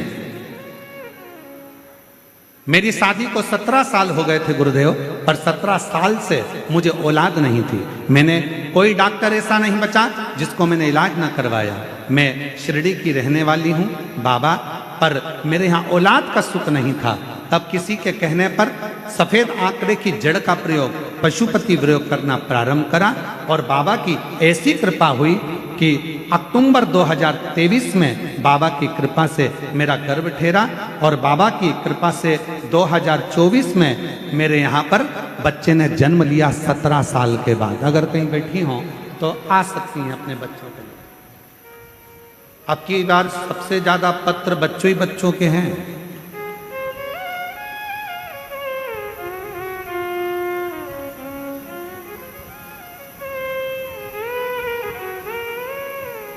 एक और पत्र है। मनोज राय सोनी नासिक से हैं। 19 साल से औलाद नहीं थी। शादी के 19 साल हो गए थे, संतान का सुख नहीं था। बाबा की कृपा से फरवरी 2023 में 19 साल के बाद औलाद हुई है। जोरदार ताली बजाएं, कहीं बैठे हो तो आ सकते हैं। और तेरी कृपा का भरोसा कब किस पर हो जाए, जरा सी हम पर कर दो, जरा सी हम पर कर दो। जिस पर भी हो गई तेरी कृपा करुणा वो भव। शिरडी क्षेत्र की संतोष दत्तात्रेय ओढ़ी। गुरुदेव, मेरी 2 बेटियां हैं। पहली बेटी मेरी 22 साल की है और दूसरी बेटी मेरी 20 साल की है। गुरुदेव, फिर भी घर के लोग ताना देते थे कि मेरे घर लड़का नहीं है, खूब अपशब्द कहते थे गुरुदेव। पर इतने साल के बाद क्या 22 साल की बेटी हो गई, 20 साल की एक और बेटी हो गई, क्या बच्चा हो सकता है? जब सबने मना कर दिया तब आपकी कथा से उम्मीद जमी और कथा के पंडाल में बैठकर बाबा से विनय करा, निवेदन करा और बाबा की कृपा से 20 साल के बाद मुझे पुत्र रत्न की प्राप्ति हुई। मैं बाबा को प्रणाम करने के लिए शिव शिव शंकर शंकर। अब आप लोग किस भाव से कथा सुन रहे हो?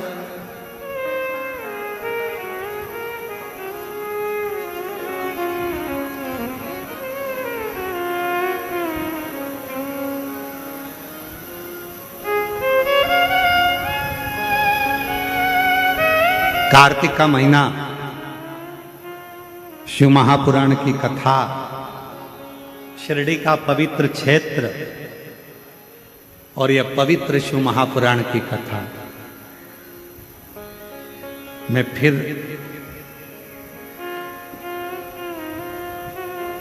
माननीय विखे पाटिल जी को, माननीय डॉक्टर सुजय विखे पाटिल जी को फिर धन्यवाद देता हूं आपको बहुत बहुत।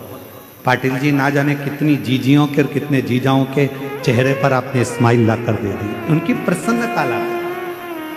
ये शिव कृपा, ये शंकर की, ये शंकर की। और विश्वास से कहता हूं, जो पंडाल में बैठकर आप भगवान देवाधिदेव महादेव से कह रहे हैं, बोल रहे हैं, मांग रहे हैं, ये हमारा विश्वास कहता है कि 3 महीने के अंदर मेरा कुबेर भंडारी जरूर देगा। विश्वास के साथ।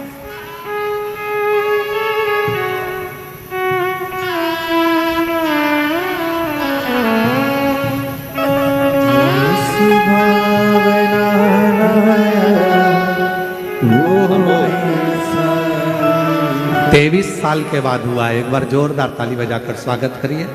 नहीं खाली उसे लौटाया, वो मन ही मन हर्षाया, कर दिया मारा मार काशी वाले ने, लुटा दिया भंडार काशी वाले, लुटा दिया भंडार काशी। 17 साल के बाद हुआ है। जोरदार ताली बजाकर प्रणाम।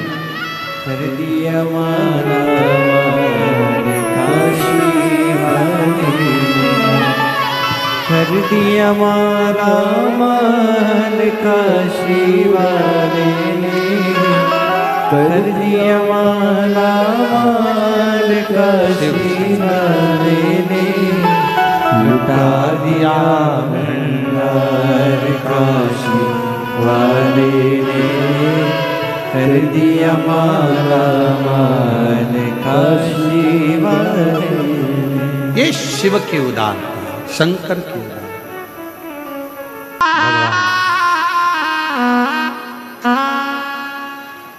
देवाधिदेव महादेव की पवित्र कथा शिरडी के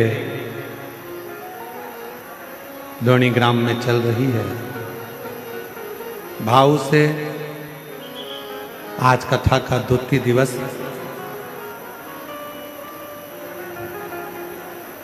जहां जगह मिले वहां बैठकर भगवान देवाधिदेव महादेव से प्रार्थना करें।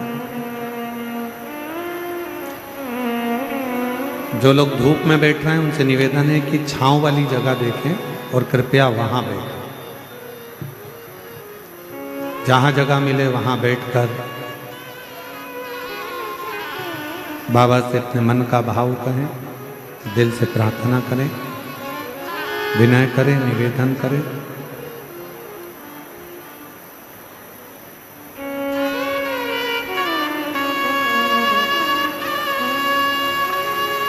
जिस प्रार्थना को करने के लिए दुनिया के सभी लोग इस पवित्र पावन कथा के पंडाल में पहुंचते हैं, उस प्रार्थना को आप भी साथ में निवेदन करें, विनय करें। सभी लोग साथ में बोलें, बाबा को हृदय से।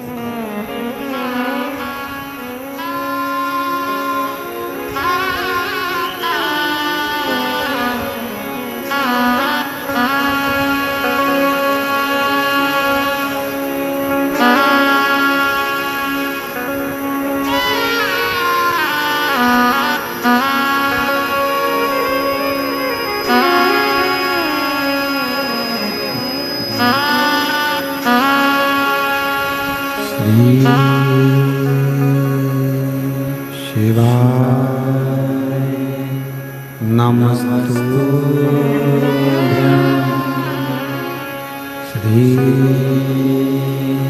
शिवाय नमस्तुभ्यं श्री शिवाय नमस्तुभ्यं श्री शिवाय नमस्तुभ्यं श्री शिवाय नमस्तुभ्यं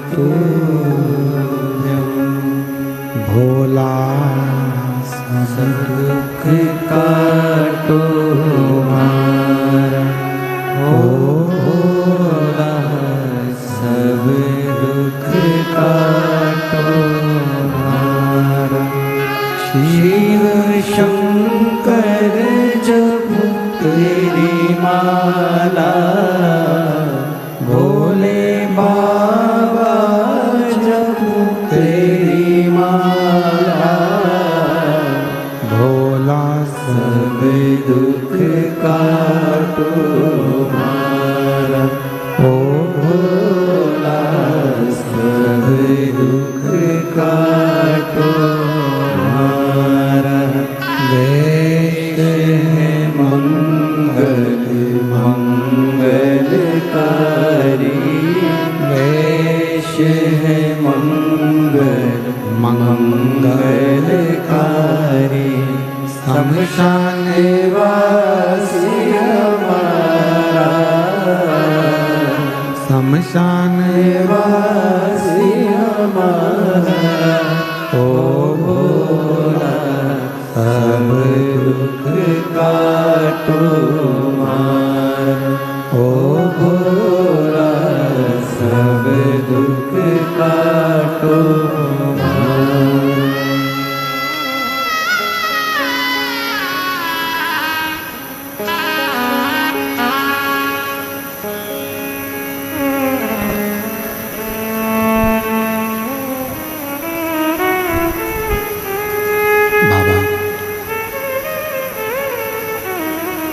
देवादिदेव भगवान शिव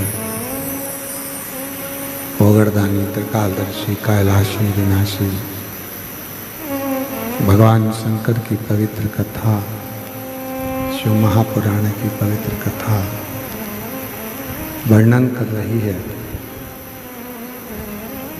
शिव कथा कह रही है, भगवान शंकर का पवित्र चरित्र कह रहा है।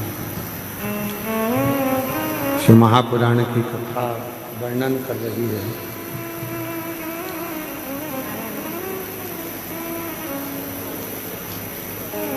धुमोरना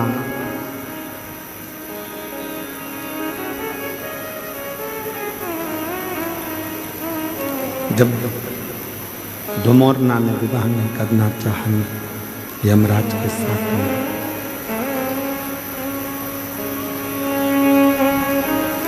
और धुमोरना मंडप को छोड़कर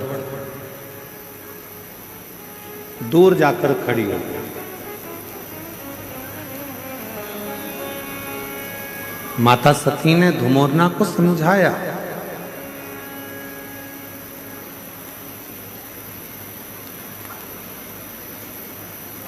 तीन चीजें मनुष्य को कभी नहीं भूलना चाहिए। पहले नंबर पर है अपने गांव की, अपने देश की मट्टी। दूसरे नंबर पर है अपनी मेहनत, और तीसरे नंबर पर है अपने परिवार की, अपने नगर की, अपने क्षेत्र की ममता, जो वात्सल्य, जो प्रेम, जो स्नेह आपको और हमको मिलता है, उसको कभी ना भूलें।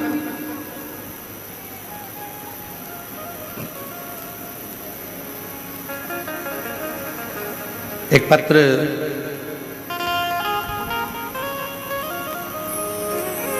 कोई माया शंकर गायक हैं, उन्होंने लिखा है सुजय दादा के लिए।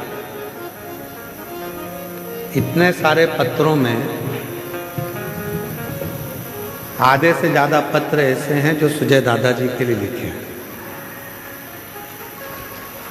इससे यह मालूम पड़ता है कि कथा करवाने वाले जो डॉक्टर साहब और वीके पाटिल जी जो हैं, इनका प्रेम कितना होगा। पत्र बहुत सारे ऐसे, कितनी कितनी सारी बातें इन पत्रों में लिखी गई है कि हम इसलिए भी ज़्यादा पत्र नहीं पढ़ते क्योंकि किसी को यह ना लगे कि पत्र इतने पढ़ दिए गुरुजी ने, पर पत्र अच्छा है। मेरा नाम माया शंकर गायके है। कहीं बैठी हो माया शंकर गायके जी? आप ही हैं? ऐसे हाथ हिला दो एक बार, वापिस एक बार हाथ हिलाइए। दिख नहीं रहा ना? अच्छा, तो दिख नहीं रहा ना इसमें क्यों नहीं आ रहा है? वो दिख नहीं रही ना हमको, इसको दिखाओ, इसमें टीवी में क्यों नहीं आ रहा? हाँ, ऐसे हाथ हिलाओ। हाँ ठीक है।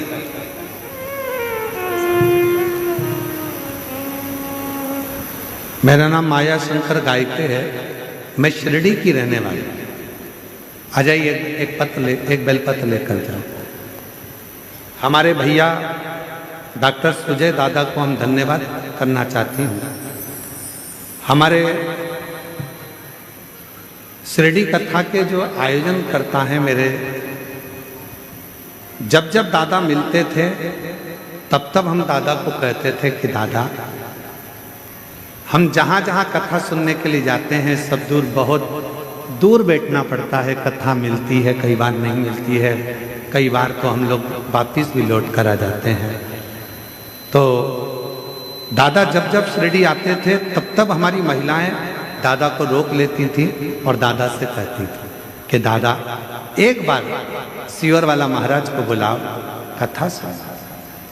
और दादा ने एक ही बात, हमेशा जितनी बार दादा मिले और उन्होंने एक ही बात कही, गुरुजी, दादा हमेशा कहते थे कि मुझ पर विश्वास रखो, एक दिन मैं सीवर वाले महाराज को लेकर आऊंगा शिव महापुराण की कथा।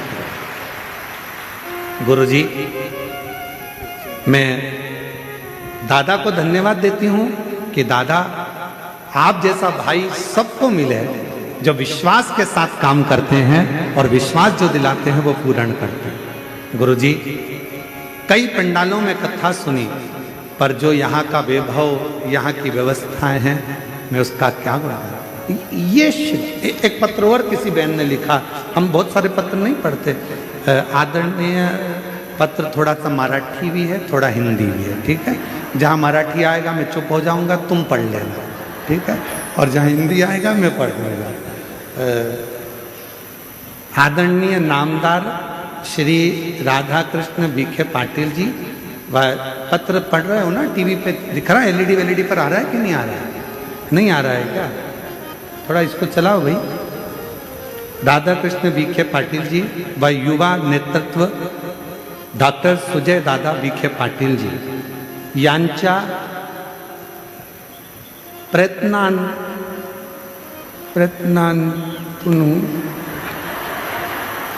ठीक है, शिव महापुराण कथा शिरडी नगरी यांचे, ठीक, कुछ गड़बड़ हो जाए तो तुम समझ लेना, ठीक है।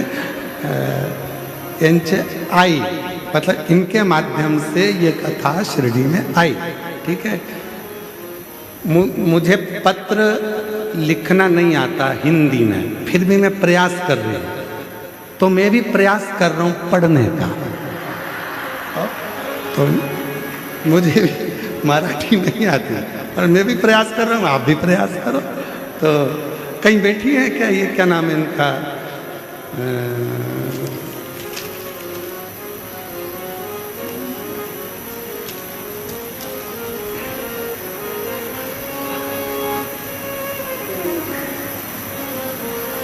मेरा नाम सारिका सुनील चौहान, प्रवरा नगर की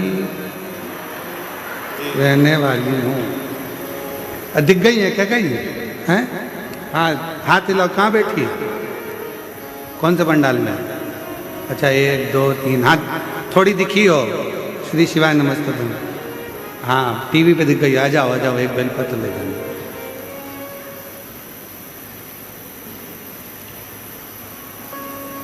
डॉक्टर मुझे दादा बीखे पाटिल जी, गुरुजी युवान बच्चों का नेतृत्व करते हैं और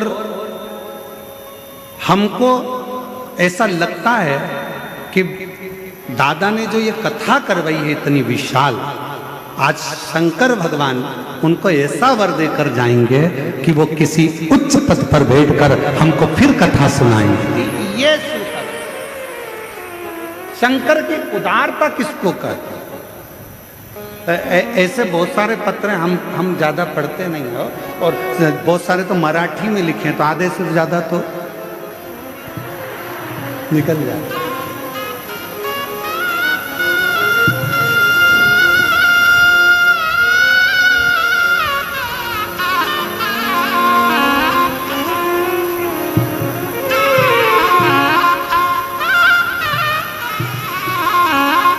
और शिव भक्ति, शिव महापुराण की कथा कहती है मट्टी, मेहनत और ममता, ये तीन जो व्यक्ति कभी नहीं भूलता, मेरा देव अधिदेव महादेव उसका हाथ कभी नहीं छोड़ता।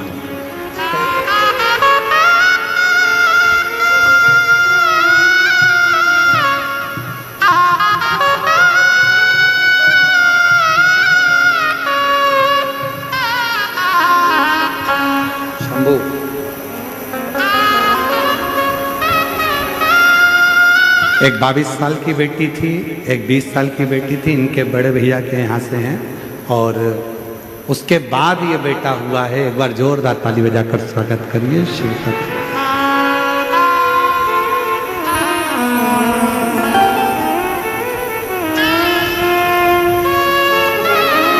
बेटा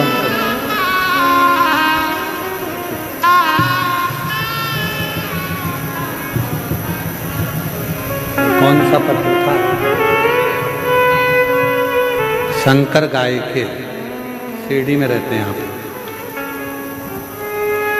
जोरदार पत्र लिखा है, एक बार जोरदार ताली बजाएं। बहुत बहुत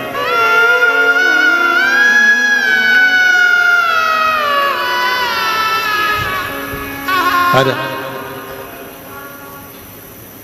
अब तो रोक के नहीं कहोगी दादा को कि कथा, बाबा ने कथा करा दी। एक बार जोरदार ताली बजाकर साधु। शिव तत्व इसी को कहते हैं।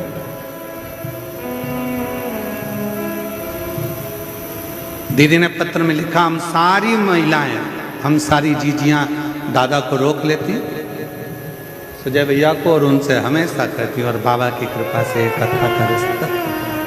एक बार दोनों हाथ उठाकर बड़े प्रेम से हार हार महादेव, ये शिव की उदाहरण। तो सुधर्मा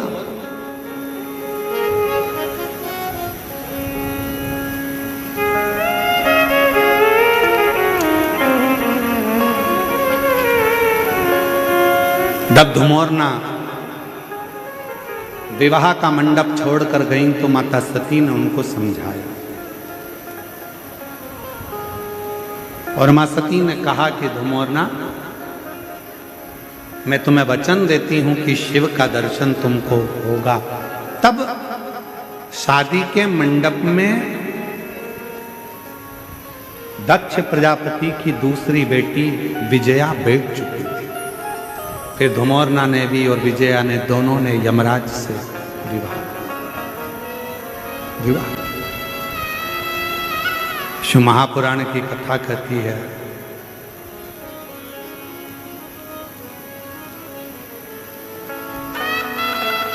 कि जब मनुष्य के मन में जो पाने की ललकता होती है, वो मनुष्य उसको पा ही लेता है।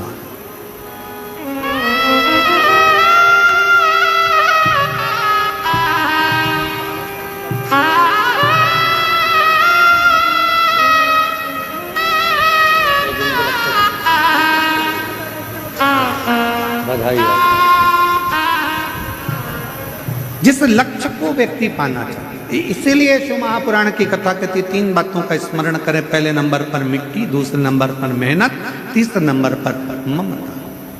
जब हमें उन्नति की सीढ़ी पर चढ़ना है, हमें आगे बढ़ना है, हमें अग्रण्य भाग ग्रहण करना है, तो इन तीनों को ना अपने गांव की, अपने देश की मिट्टी को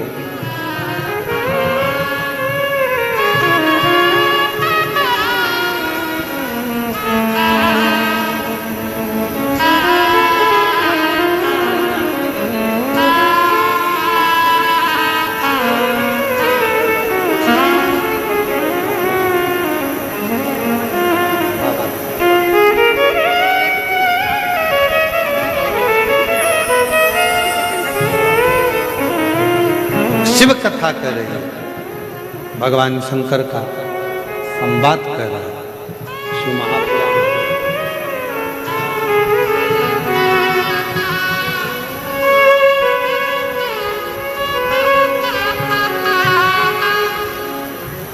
और तेरी कृपा का क्या है भरोसा, कब किस पर हो जाए, जरा सी हम पर कर दो, जरा सी हम पर कर दो।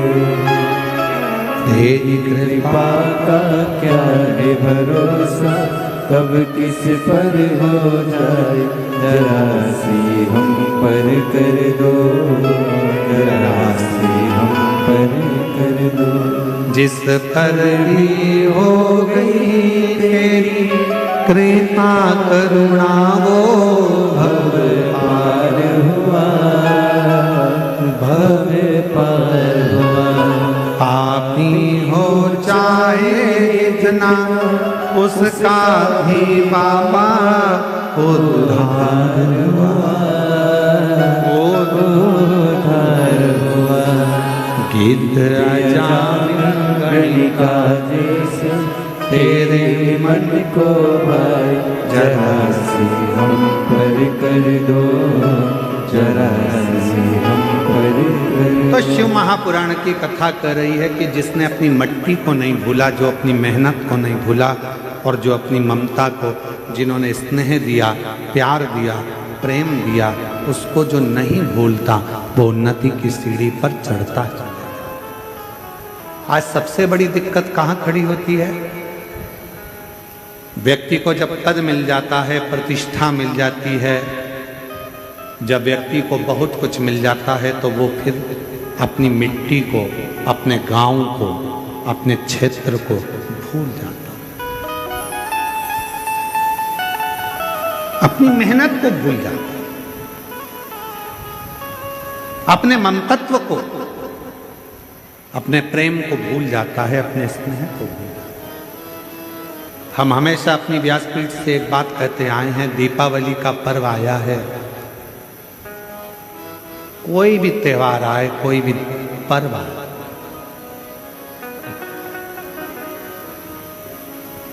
बड़े बड़े मॉल से खरीदी करने की जगह अपने गांव में जो छोटे छोटे व्यापारी हैं, उनसे सामान खरीदो, जिससे उनकी भी जिंदगी और उनकी भी दीपावली अच्छे से।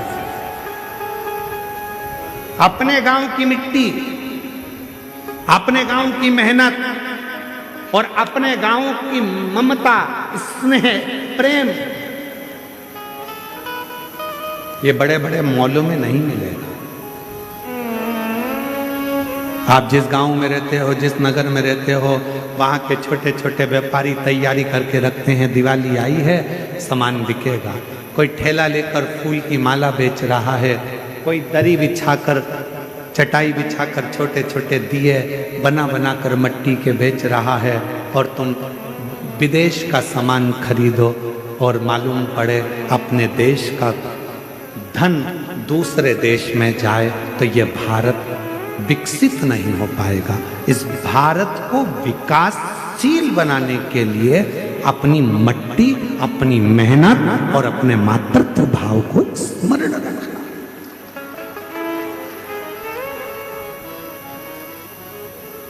हम मना नहीं करेंगे कि बड़े मॉल मत जाओ, पर निवेदन है, दीपावली का पर्व छोटी सी दुकान पर जाते हो तो 25 बार पूछते हो, भैया ये कपड़ा बहुत महंगा है, भैया ये सामान बहुत महंगा है, छोटी सी दुकान पर। और बड़े बड़े मॉल में जाते हो तो केवल पढ़ते हो कि प्राइस कितना है और देख लेते हो। भले अब वहाँ कोई नहीं पूछेगा कि कम करो कि ज़्यादा करो कि ऐसा करो कि वैसा करो, पर वहाँ पर तुमको तो VIP बन के जाना है ना, जोरदार बंटन के।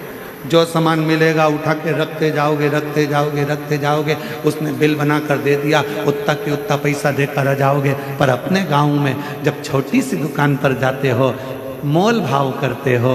मोल भाव करना मतलब थोड़ा सा प्यार तुम्हारा दुकान वालों को और दुकान वालों का थोड़ा सा प्यार तुम्हारे पास आता है। अपनी मट्टी की गंध और अपनी मेहनत का फल लेकर जब तुम अपने घर आते हो, किसी के घर पर तुम्हारे 1 रुपया ज़्यादा जाने से अगर किसी गरीब बड़े के यहाँ दिया जल जाए तो समझ लेना कि दीपावली का पर्व मन रहा है। दीपावली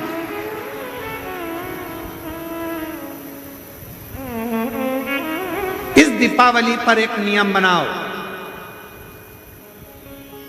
बनाओगे कि हम कह के चले जाएंगे और तुम भूल जाओगे? अरे बोलो तो जम के रहे शिरडी वालों। बनाओगे? कौन कौन बनाएगा? जरा हाथ उठाओ जरा।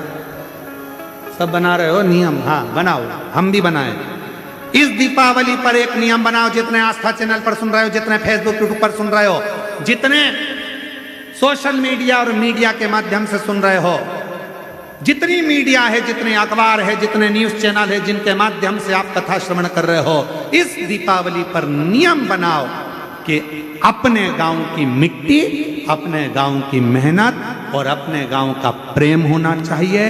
खरीदी अपने गांव के ही छोटे दुकानदारों से होना चाहिए, बड़े मॉलों से।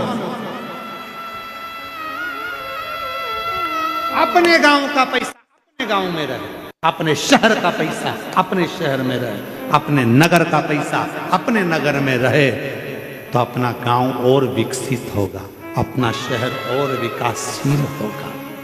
और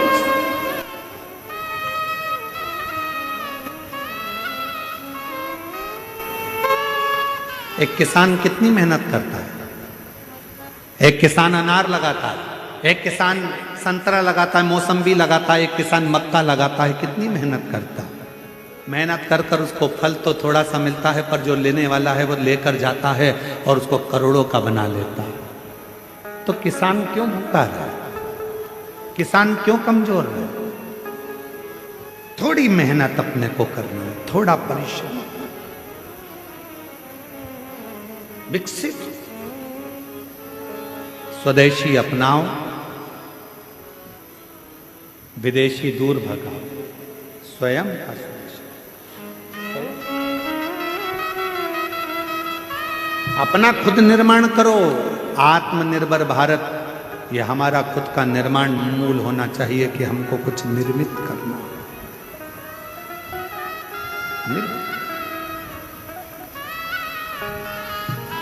और देख लिया संसार, हमने देख लिया सब मतलब के यार, हमने देख लिया झूठे नाते झूठे रिश्ते, झूठे नाते झूठे रिश्ते, झूठा है संसार, हमने देख लिया सब मतलब के यार, हमने देख लिया। शिव महापुराण की कथा कहती है कि अपने जीवन को सार्थक बनाना। हम कई बार कह जाते हैं, लोगों को हमारी बात का बुरा लग जाता है, फिर बाद में लोग अपशब्द कहते हैं, ताना कसते हैं, गालियां देते हैं, पर किसी की गाली से हमको कोई फर्क नहीं पड़ता। पर सत्यता कहते हैं, घर में लक्ष्मी पूजन कब सार्थक है? घर में दीपावली की लक्ष्मी पूजन कब सार्थक है? तो शिव महापुराण की कथा कहती है, तुम्हारे घर की लक्ष्मी जब प्रसन्न होगी, जब तुम्हारे घर की बहू और बेटी की रक्षा होगी और उसको सम्मान मिलेगा। मालूम पड़े घर की बहू को सम्मान ना मिले और लक्ष्मी को घर में बुला रहे हो तो बहू का आदर नहीं कर पा रहे तो लक्ष्मी का आदर कैसे होगा। मालूम पड़े घर में बेटी का आदर नहीं कर पा रहे तो फिर लक्ष्मी का आदर कैसे होगा। नियम बनाओ, अपने भीतर एक विश्वास प्रकट करो कि लक्ष्मी पूजन पे मैं अपनी बहू को, अपनी बेटी को, घर की नारी को, घर की स्त्री को सम्मान दूंगा। जब घर की नारी का सम्मान होगा तो लक्ष्मी माता तो खूब कृपा करेगी, टूटमान होगी, खूब करुणा। हम आदर ही नहीं कर पा रहे, हम उनका सम्मान ही नहीं कर पा रहे।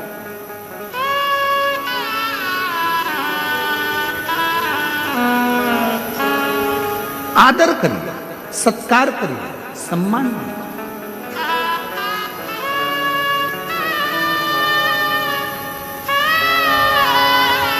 बहुत गहराइयों में जाना पड़ता है।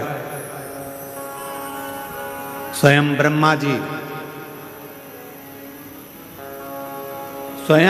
जी भगवान विष्णु जी के सामने जाकर कहते हैं कि यह पूरी सृष्टि का निर्माता मैं हूं, चलाने वाला मैं हूं और संहार करता मैं हूं। तब भगवान नारायण ने कहा, ब्रह्मा जी गलत बात, ये विचार ना करें। प्रभु आपकी कृपा से सब काम हो रहा है, भोले आपकी कृपा से सब काम हो रहा है। करते हो भोले बाबा, मेरा नाम हो रहा है, करते हो डमरू वाले, मेरा नाम हो रहा है। भोले आपकी कृपा से सब काम हो रहा है।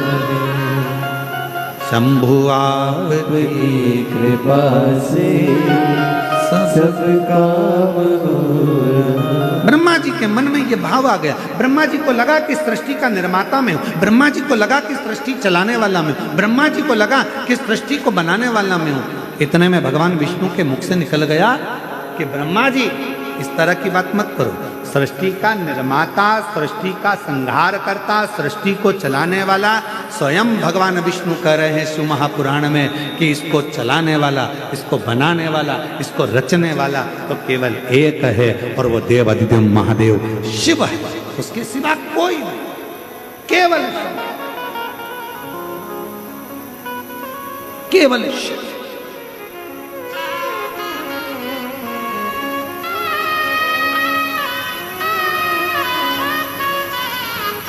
रचा है सृष्टि को जिस प्रभु ने, वही ये सृष्टि चला रहे हैं।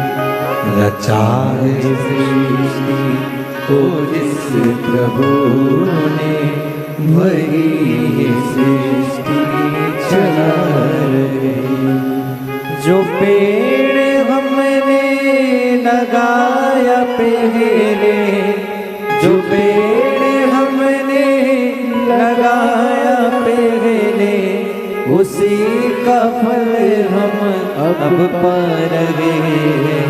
रचाए सृष्टि को जिस प्रभु ने, वही सृष्टि चला रहे हैं।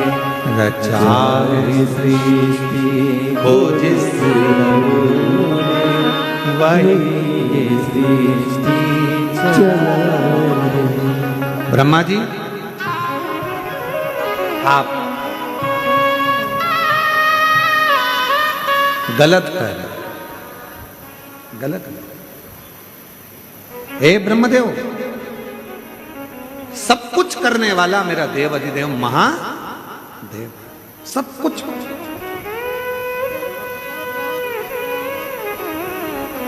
ब्रह्मा जी ने कहा मैं नहीं मानता।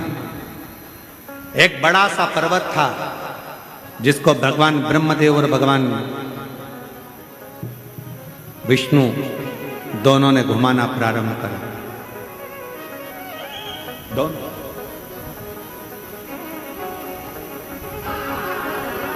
और ब्रह्मा और विष्णु ने जब घुमाना प्रारंभ करा, वो पर्वत जब घूमा तो उसमें अग्नि का घर्षण हुआ और एक शिवलिंग प्रकट हुआ। शिवलिंग जब शिवलिंग प्रकट हुआ तो पूछा ब्रह्मा जी ने भगवान विष्णु से कि ये कौन है? तो भगवान नारायण ने कहा यही शिव है, यही शंकर है। और निवेदन करूं शिरडी की इस पवित्र भूमि से कि भगवान को पहचानना सबसे कठिन काम है। जिस दिन दुनिया के लोग परमात्मा को पहचान गए तो समझना कि शिव है। आज कई लोग एक लोटे जल को नहीं पहचान रहे कि एक लोटा जल क्या कर सकता है। आज कई लोग भगवान शंकर पर चढ़ी हुई एक बेलपत्र को नहीं पहचान पा रहे कि एक बेलपत्र क्या कर सकती है। आज कई लोग श्री शिवाय नमस्तुभ्यम महामंत्र को नहीं पहचान पा रहे कि इस मंत्र के उच्चारण से कितनी बीमारियां ठीक हो सकती हैं, कितने रोग, कितनी तकलीफें, मन की अशांति, मन का क्लेश, व्याधि केवल इस मंत्र के उच्चारण से समाप्त हो जाती। समझ नहीं पाए। वो कहते ना जीवन खत्म हुआ तो जीने का ढंग आया, जब शम्मा बुझ गई तब महफिल में रंग आया।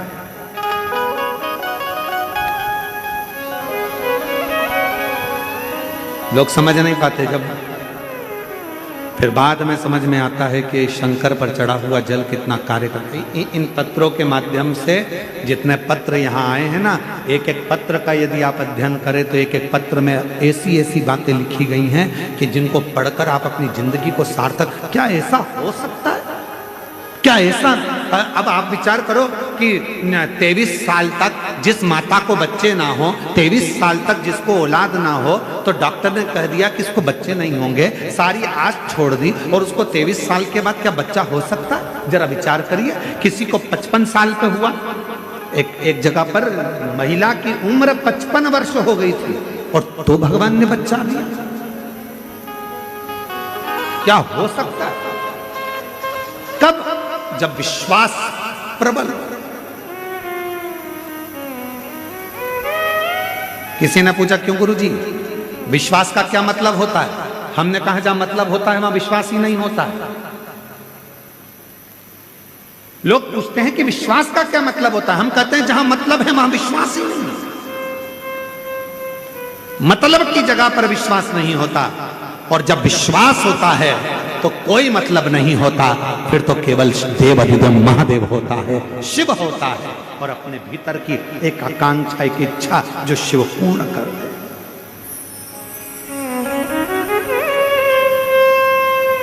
ब्रह्मा जी ने कहा मैं नहीं मानता कि ये शिव है, मैं ऊपर जाता हूं, आप नीचे जाओ। भगवान नारायण पाताल में गए शंकर जी का चरण ढूंढने के लिए, नहीं। भगवान ब्रह्मदेव ऊपर गए, गौ माता को लेकर आ गए, केतकी के पुष्प को लेकर आ गए, और ब्रह्मा जी ने आकर भगवान नारायण के सामने कह दिया कि मुझे भगवान शंकर का सिर मिल गया। झूठ बोल दिया। शिव का मस्तक, शिव का चरण, शिव के चरणों की धूल, शिव चरणारविंद की रज मिलना बहुत कठिन। किसी ने कहा बहुत कम होते हैं जिन्हें शिव चरणों में प्रेम होता है, बहुत कम होते हैं जिन्हें शिव चरणों में प्रेम होता है। जिनको प्रेम होता है शिव के चरणों में, उसका फिर बार बार जन्म नहीं होता है, फिर वो जन्म नहीं।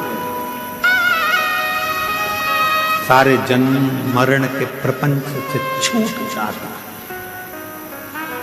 जन्म और मृत्यु के प्रपंच से वो छूट गया, मुक्त हो गया।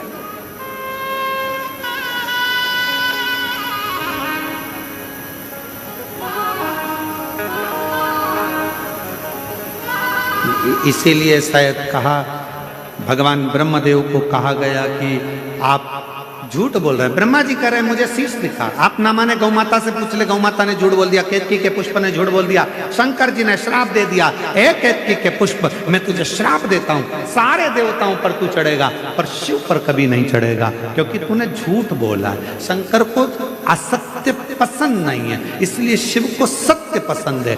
जब लोग कोई मर जाता है कंधे पर उठाते हैं, शिव जी के धाम शमशान लेकर जाते हैं, तब लोग कहते कहते लेते जाते हैं राम नाम सत्य है, शंकर सत्य है, शिव सत्य है, राम नाम सत्य है, भगवान का नाम सत्य है, बाकी का सब सत्य। शिव के धाम। गौ माता तूने भी झूठ बोला है, तेरा पूरा शरीर पूजा जाएगा पर तेरा मुख अपूज्य माना जाएगा। दुनिया में सारे दान आगे से होंगे पर गौदान पीछे से होगा, क्यों? पूंछ पकड़ कर, क्योंकि तू झूठ बोल। ब्रह्मा जी ने झूठ बोला तो ब्रह्मा जी का शीश भगवान देवाधिदेव महादेव ने अपने पांव के अंगुष्ठ का नख तोड़ा, काल भैरव को प्रकट करा, जाओ काल भैरव ब्रह्मा जी का झूठ बोलने वाला शीश काट दो। झूठ बोलने वाला शीश कटा, कटा हुआ शीश लुढ़कते लुढ़कते गया। ब्रह्मा जी के झूठ बोलने वाले शीश से रक्त निकलता गया, जिससे कर्मनाशा नदी प्रकट हो गई, जो कर्मों का नाश कर। शीश को देखा तो निवेदन करा भगवान विष्णु ने भगवान देवाधिदेव महादेव से, ये शीश आप कृतार्थ कर दो। शिव जी ने उसको बड़ का पेड़ बना दिया, बट वृक्ष बन गया। देवाधिदेव महादेव उस बट वृक्ष के नीचे विराजमान हो गए। शिव जी का नाम बटकेश्वर महादेव हो गया। बोलो बटकेश्वर महादेव की जय। भगवान ब्रह्मा विष्णु और महेश पधार रहे हैं। जोरदार ताली बजाकर भगवान ब्रह्मा विष्णु महेश का स्वागत करिए। शिव जी की अनोखी अनुपम लीलाओं का स्मरण कर रहे हैं। भगवान ब्रह्मा विष्णु और महेश की झांकी का सुंदर दर्शन आप और हम कर रहे हैं। जोरदार ताली बजाकर स्वागत करें। हर हर महादेव। आज कथा का द्वितीय दिवस यहाँ विराम की ओर जा रहा है। कल कथा का तृतीय दिवस रहेगा। 3 दिन की कथा हो रही है।